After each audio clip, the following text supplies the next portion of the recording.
Hello friends and welcome back for episode 41 of our Terraria 1.3 Let's Play. Hope you're all doing well today. We're going to be changing gears a little bit from last episode where we're maybe a little bit meandering, maybe a little bit aimless. I've got a new focus and I think it's a better direction for what we're trying to accomplish right now. So last time we were trying to get the UFO to spawn. It was just based on like, is there going to be a probe there? Is there not? When that failed, we went and did an eclipse. We didn't get the drop from that, so that's 2 levels deep RNG that didn't work out.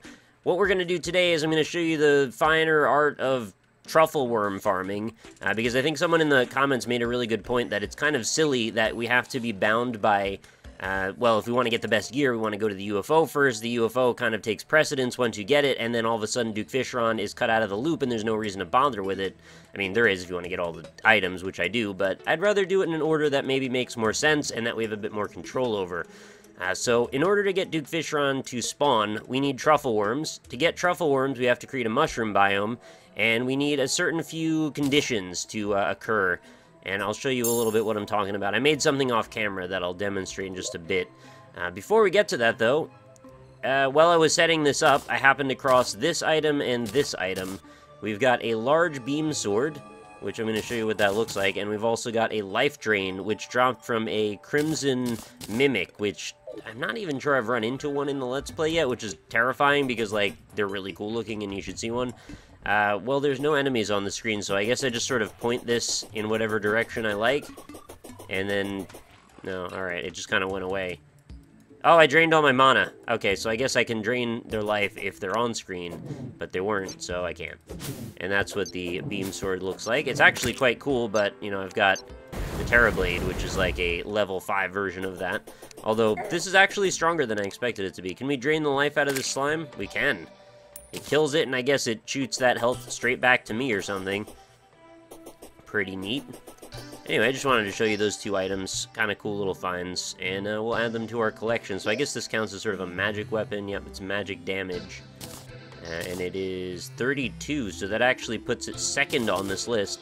But granted, it's not entirely for just the DPS value. It's really more about its usefulness as a property, because, you know, what other weapon steals life? Well, the vampire knives do, but we haven't gotten those yet, so we'll cross that bridge when we get to it. We need a crimson biome key to drop for that. And then we'll go to the dungeon, unlock that chest. And it's going to be a while, most likely, before that shows up. The chances of those are fairly low, but I will eventually get them. No worries at all. Where is this? This is going to go. Large beam sword goes here. And we don't really need this gel. I've also got my Clentaminator with me and some dark blue solution, so I can show you what's up with that. This is, well, not going to be entirely new or surprising to you, but you might need to create your own mushroom biome, preferably within the jungle where you have higher spawn rates. And for now, we're just going to go right up to our rail trail and cart ourselves over. Give me a little boost there, accelerator pad. Thank you very much. We're going to cart ourselves over to the jungle. And, well, not everything I've done here is entirely optimal yet, but it has, like, a good foundation of the right direction that you'll want to take a Truffle Worm farm in. Anyway, it doesn't take very long for us to get there, thanks to our upgraded rail cart, I suppose. And we're just going to hop off the rail in about 3, 2, 1. Whee! And that should put us down right in front of the cave. No, a little past the cave. That's okay. Probably could have timed that a bit better. No biggie.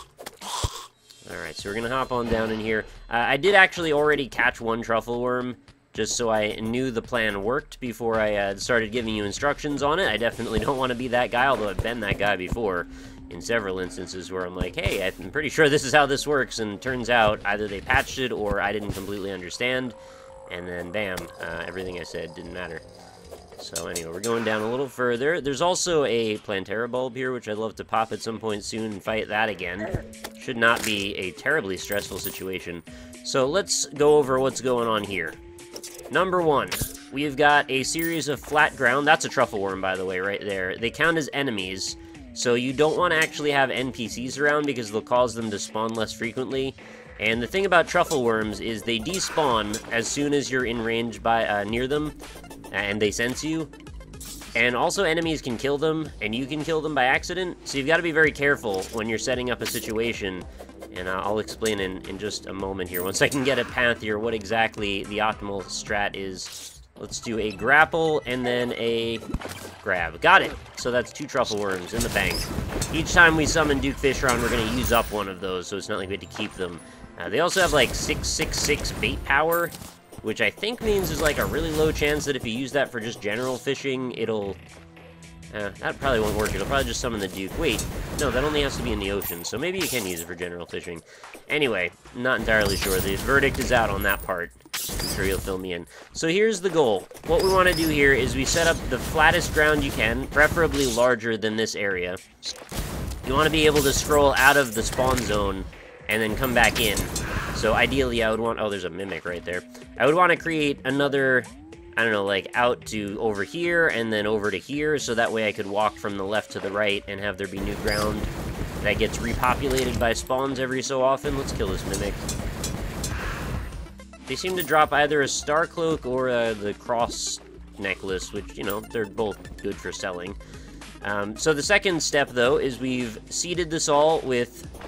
Well, actually, I should reiterate the first step, which is to use the Contaminator with dark blue solution, which you can get from the Truffle Man, who lives in your own mushroom biome, but you don't want to use your own mushroom biome, because, like I said, NPCs cause them to spawn less frequently. Then you want to take this stuff, shoot it around, that'll convert the background to be more truffly, and then, well, you need the mushroom ground for things to start to spawn.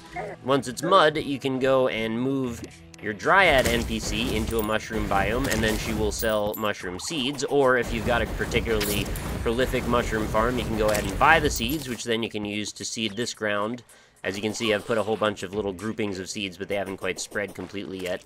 And each tile of that glowing blue biome section is like one, I don't know, 32nd or something chance for a Truffle Worm to spawn. I actually don't remember the stat at all, so my apologies.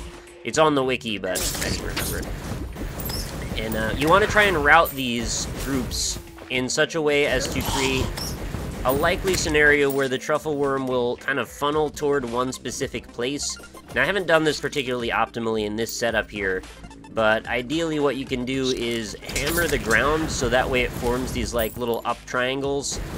And I'll show you what I'm talking about if I... Oh, I didn't bring a hammer with me. Never mind, you'll just have to take my word for it. Make a slant that pushes them in one direction, because they can't climb up a one directly 90-degree angle surface, but they will go up the sideways one. So you can use that to funnel them towards one specific spot, like perhaps this little grouping of water here, and then you just kind of grab them all at the same time. That's if you want to get a lot of Truffle Worms all at once, which I guess most people would. I just haven't completely optimized it yet. I've just started it out to get a feel for it. And the platforms here, by the way, these are to prevent the tree mushrooms from growing, and also to prevent the other monsters from typically spawning as often on top of these tiles. So if, you know, the Truffle Worms are 1 tile high, this sits at the 2-tile point, Truffle Worms would be encouraged to spawn in this space. Ideally, you'd want to have large expanses of ground, though, that only have this as an option, because look right here, you can see there's like a whole bunch of water up above me. They could spawn up into that. They could spawn over to the side over here. They could spawn up above and then fall down. I actually killed one by accident last night because it fell in front of me. I was about to hammer some random monster. So, yeah, those are all ideally things you'd want to optimize. Get a whole ton of mud, fill in all these holes, make sure the only tiles you can see are flat ground with 1 platform over it for as far as you can go. And it's going to take a little while to set up, but the idea is once you do it properly, you'll be able to grab, you know, a huge chunk of them every time you come in, and hopefully if you need to, well, you'll be able to generate tons of these, and then be able to fight Duke Fishron as often as you'd like. Also seems to be good for spawning mimics. Oh, and if you really want to go even further, like I said, since Truffle Worms count as enemies, throw in a couple of these blue flame torches, or candles rather, from the dungeon, and also pop a battle potion. Oh look, another Truffle Worm. They have been rather consistent showing up in the same spot. Did I scare it away already? Oh, that sucks. That's pretty silly of me. Also, keep in mind, too, if you've got a familiar or something that follows you around, not so much a pet, but like one of the attacking familiars, you want to despawn those when you're trying to hunt for Truffle Worms, because it's just going to lead to you killing them by accident. Look, it's a Medusa. I had sort of a fortuitous situation here because we're on the verge of being next to a marble biome. So the fact that we've got increased spawn rate from the blue candles and such, well, actually, I don't think they reach quite far down here, but, well, I don't know. Maybe if you're within this range, that'll still cause them to spawn. It might still work, I'm not entirely sure. But we've got a marble biome, and that means that we could end up with hoplites and medusas spawning, and then I can get the added incentive of possibly getting their drops included in the truffle worm farming. So, I don't know, it's not like something I would go out of my way to do, but the fact that it was there, well, I'm probably not going to break it down now that it's there. But anyway, that's kind of the goal in mind, is get this all set up to the best of your ability, get a lot of truffle worms, and fight Duke Fishron, and then get the sweet drops, because there are quite a few, and it might be rather difficult. I'm not entirely sure how I'll hold up against this boss. It was one of the hardest ones that I had fought in the 1.2 Let's Play, in fact, probably the hardest boss. But I'm not sure that I had beetle armor at the time, so I guess it's kind of up in the air still how that's going to work out. Anyway, hopefully you get the idea there. I could probably just go back and we'll initiate at least one fight. I think I've got the 2 truffle worms so far. I was hoping I'd get maybe 3 or 4 while I was here on this particular moment, but again, you can't really min-max that kind of thing. It's just up to RNG whether or not they show up. You could get really lucky, and I've seen this happen before, where you'll get 4 to spawn on the screen at the same time, and then you'll go 20 minutes without a single one showing up for whatever reason. It's just a fluke of the way it goes. But, you know, like I said, you can do a lot of things to try and optimize your chances. I have not done all those things yet, so I can't be entirely upset with the game if it doesn't turn out the way that I want. Well, I mean, I can, but it wouldn't really be very productive. That's the idea. Alright, so we've turned in circles here a number of times. I don't think we're going to find any more for the moment, so let's go teleport back home, and we will proceed on to the next task. We'll go put away our Clintaminator and such, too. Very excited to open all these strange plants we've got. Wow, we've got a lot, actually. We've got 5, 6, 7 there. That's going to be a lot of fun. Alright, so let's pop this stuff away. I have my piranha gun here in case I need it. Meaning in case we run into a probe, in which case then I will abandon the Duke Fishron plan and go and fight the UFO more. Just because, well, I want to have guaranteed progress as much as possible. We're going to go ahead and sell our Star Cloak and collect our taxes, of course. The more money we can generate, the better. Wow, these are so cheap. I really thought... Yeah, see, this one's 2 gold. This one is freaking 3 silver, 96 copper, which is like nothing these days. And Archer Banner. I'm not sure, do I have an Archer Banner? Would be pretty cool to have, like, a secretive spy organization represented in my proximity. So let's put the Clintaminator over into our unique chest. What happened to our blue... Oh, the ammo is here. Got it. Alright, so we've got the green solution to spread purity, hollow, and then we've got the glowing mushroom one. By the way, you can't really use the glowing mushroom stuff on, like, regular old dirt. I tried it below. I was going to just, you know, as an experiment, expand on this area because we've already got a mushroom biome here. When I hit the walls with that, it just didn't change anything. So you need a background like the jungle for it to really take hold, aka why I did it here. And again, also because there's increased spawn rates in the jungle, I figured the 2 things would just help each other out. Well, as opposed to not being able to do it at all, I suppose. So that's not really helping. It's just, it is what it is. Okay, so let's grab some mats here. Let's grab some stuff. Let's grab 1 truffle worm. I want to leave another one there for a rainier day than this.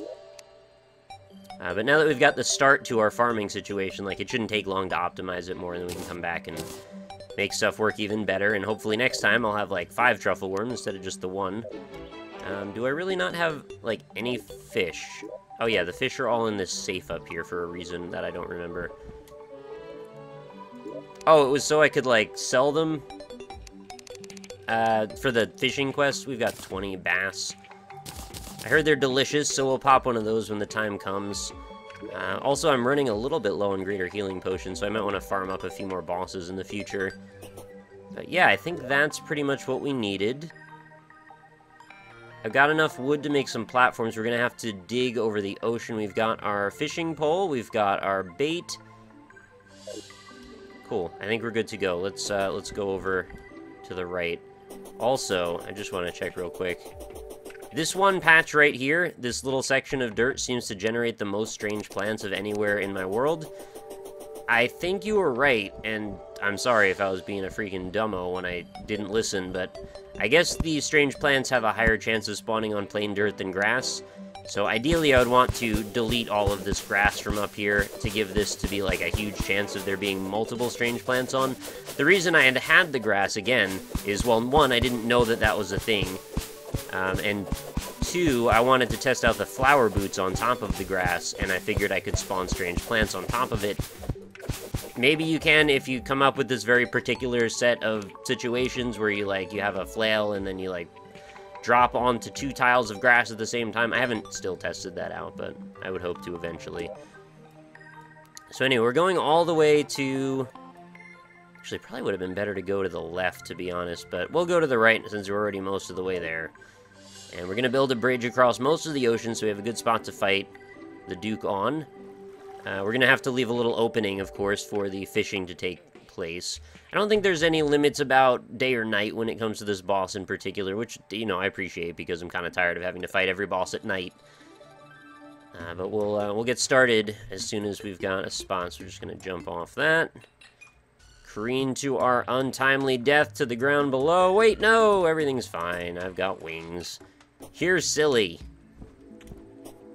Any strange plant action over here? Doesn't look like it. Not so far, anyway. Nope. Gotta figure out how to farm that flying spaghetti monster die. I forget what it's called. Orange bloodroot or something like that. It looks like a weird freaking plant. But I've rarely found them underground. Also, when I set up my little arboretum area, or like my greenhouse or whatever, I realized I think it's the Dryad, has these planter boxes for sale, which look like really easy ways to farm up like blinkroot and waterleaf and stuff. So I'll probably do a bunch of that too.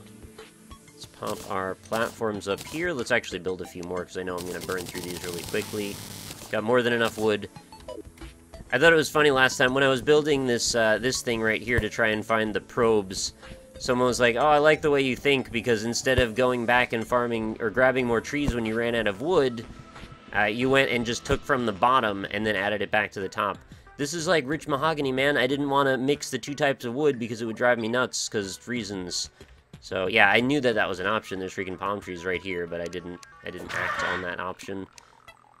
I probably should have thought a little harder about what I'm going to fight this boss with, considering how difficult it is. People have told me that the possessed hatchet would be highly recommended for a lot of tasks. I don't tend to bring it with me places. I know it's a decent weapon because it homes in, but I really like the crowd control ability that comes with the Paladin's Hammer. So, you know, I guess for UFOs, that would be ideal, to use the possessed hatchet over the Paladin's Hammer, but when we're fighting, like, stage 1 of the UFO, where there's 4 different nodes you have to hit, probably having the crowd control ability of the Paladin's Hammer would be ideal then. Alright, so that's the end of the ocean. It always freaks me out when the camera stops moving. I feel like I broke the game for a second, and having to move my mouse instead of my character, I don't know, it just messes with my head really hard. Alright, let's drop a bunch of torches on here. See, like, stuff like this staying in proximity of my character. Very confusing to me. And then, yeah, if it gets to be dark out, well, we'll have at least a view of the ground for a bit. Looking good. And we gotta make sure we use B. Definitely want to make sure I've got all my buffs in action. Now, how does this work for bait again? I think it'll just take from whatever I have, right? So if I have a 1 on my fishing pole, I do. Cast this in here. Oh, geez, this is bad. It's kind of like halfway off the screen. Okay, we got him. And we want to make sure we buff. Let's get Nimbus Rod out. And we just want to kind of like go back and forth a lot and not get wrecked. Try and hit him with lots of these. Not liking what's happened to our health already. Stage 2 is particularly scary as well. Freaking dude summons typhoons everywhere. He's very fast. He's going to cover the screen with bubbles. We need to make sure we've got a lot of room, actually. And I'm going to heal already, just so we can start the cooldown ticking up while I still have plenty of health. Generally want to just keep moving, almost always. Thankfully, the sword is quite helpful, actually, for killing all of these bubbles. I mean, I am doing some damage to him. It's not the worst fight I've ever done.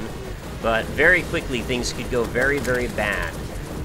All it takes is for me to just, like, walk into one of the typhoons, and, well, I'm gonna get wrecked by sharks. Well, Sharknadoes, I guess they're called in the game. Also, I could probably have built a few vertically oriented platforms to really help myself out here. I just was using this fight to kind of gauge where I'm at damage-wise and strength-wise for armor. I mean, I could use this, actually, to kind of shoot myself up over the Sharknadoes. We're about 11 seconds away from a heal, so that's good news. Hop through all these bubbles if possible. See, this thing has a potential to drop some really fantastic wings with, like, really high horizontal movement potential, which is why I thought it would be useful to go after these. I mean, I know I can cheese the UFO, but if I wanted to fight it legitimately, I would probably want to have those wings. Uh-oh. Alright, I hope my wings hold out. There they did. I'm doing better than I expected, actually. I was half expecting to just get completely destroyed. Hopefully I don't land into a Sharknado. I didn't. And he's like, I think level 2 now. Is that what the glowing eyes are about? Okay, watch out for these bubbles. They're really strong. Oh my god, here we go. He's gotten past me. I'm at 3 life. 3 hearts, rather. Watch out. Just keep popping bubbles. Oh, there's sharks everywhere. This could be a turning point. If I can navigate away, I might live. 12 seconds until another heal. Oh, stuff fell out of the sky. I thought it was the Duke dying, but it wasn't. Okay, this is where it's bad. If I have to cross over. 2, 1, heal. Okay, that might not keep me alive for long. But I have been able to chase away from him for quite a while. Wow, what a harrowing fight. I've gotten way out of the biome now. I'm a little scared for my life. Oh no, don't land in the tornado, man. 7,000 health, that's actually still a lot. And I'm not going to make it to another heal. So I've got to kill him on this life. Will it happen? Oh, I'm cornered. Shoot down, man. I can't believe I didn't live. Alright, that was actually really exciting. I didn't make it through the battle successfully, but I did get really close, which I didn't really expect to have happen. So, good. If I had a few more potions in play, perhaps I could have turned the tide there. It was really, really close. I probably could have even min-maxed more with my gear. I mean, there's still things that are not perfect here. I mean, I only have one thing with +4 defense. This is 3 defense. This is 3. That's 3. That's 3. So yeah, all of these could get 1 more point there, so that adds to like a whole nother accessory slot worth of item. This is damage, so I guess I could get that up another %. And that's before even adding more platforms, which honestly would have made a big difference. Expanding the territory, having a few heart lanterns, having a few campfires, all of those things will make this definitely an attainable fight as far as I can see.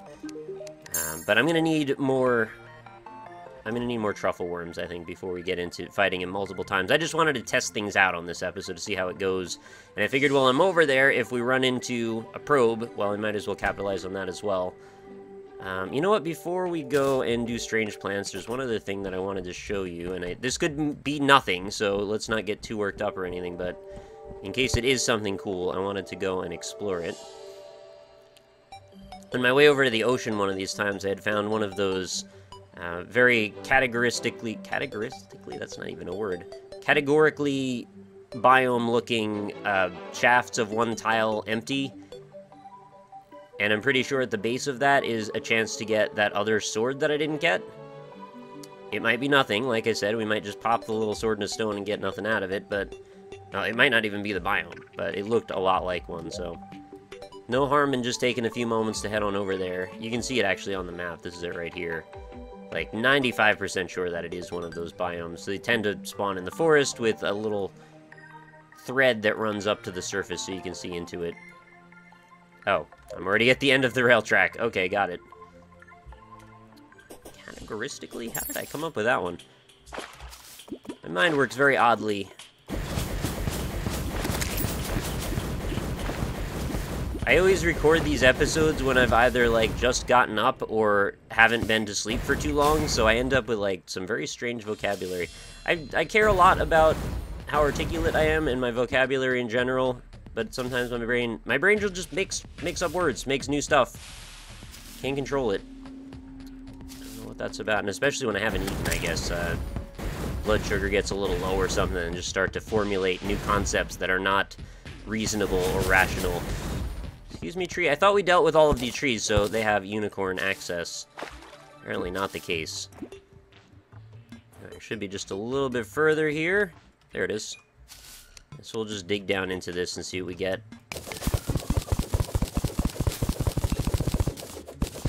Should not take very long, considering the power of our sweet freaking mole claw. This is deeper than I expected, actually. Keep going. Holy buns, this goes down freaking forever. It's still going. Ah, there it is. So they always seem to have this sort of like boomerang-shaped biome pattern to them. What's going on down here? Alright, so basically what the deal is with this is there's 2 different swords you can get, or nothing. I've gotten the more common of the 2 swords from it, but I have not gotten the rare one, and we got nothing. Okay, well, this is going to be another one of those things, I believe, where when I start creating new worlds, I'm probably going to be looking for these biomes quite a bit. We had hope. Figured it wouldn't hurt. Alright, so let's go grab our plants and see about that. I've got a whole bunch of them here, so we should have lots of cool stuff to look at. Hopefully at least one new one, although there's no guarantees. And let's put away all this stuff. Do I not have a spot for seashells? I could have sworn I had a spot for seashells. Maybe I put it down in, like, decor or something? Yeah, that's where it was. Alright, let's just pop... Let's do, like, 3 at a time or something. 2, 3... So we got, oh, we got more living rainbow dye, we got more red acid dye, and we got some Hades dye. These are all good grabs, actually. I'm pretty happy with that. Living rainbow dye is what I was pretty much wearing, like, on everything, and I think I was a couple shy of having a full set. Meaning also including all of my other gear. Actually, don't remember. How many did I have?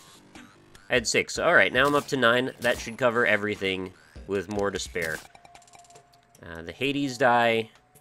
We're at 6, and the red acid dye is at 6. Good. Actually, what are we not at 6 on, so I know what I can be excited about? Living ocean dye, only got 3 of that.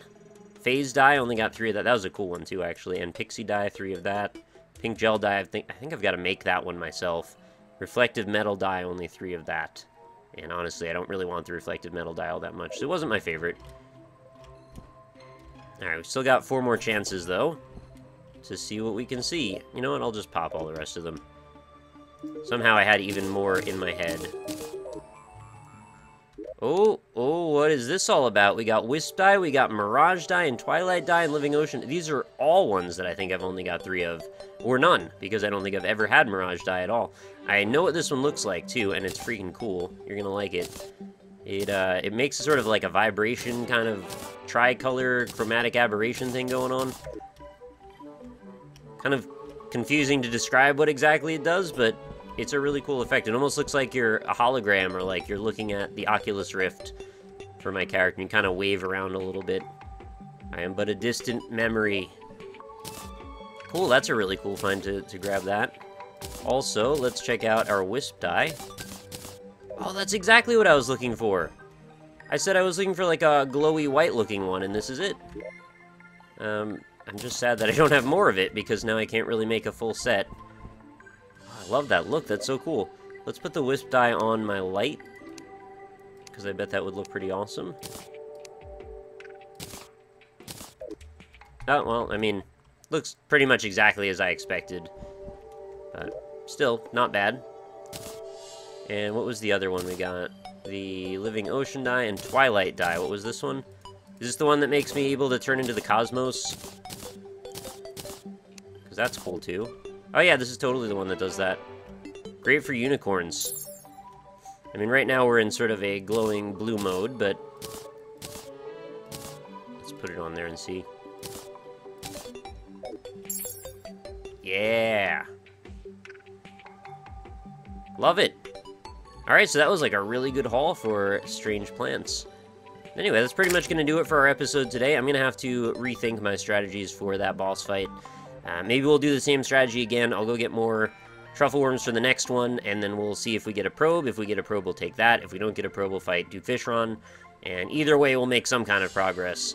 And I hope this episode was at least somewhat informational and useful for you in that way, because I'm sure you'll want to create your own Truffle Worm farms at some point. Well, even if you don't, probably good to know about it anyway, or at least have a decent idea of like how the NPC spawning works and how you can optimize some of that stuff. But anyway, that's going to be today's episode. Make sure you leave a like on it if you enjoyed it. Leave a comment, let me know what you thought about it, or if you have any suggestions for next episode, I'm happy to read them.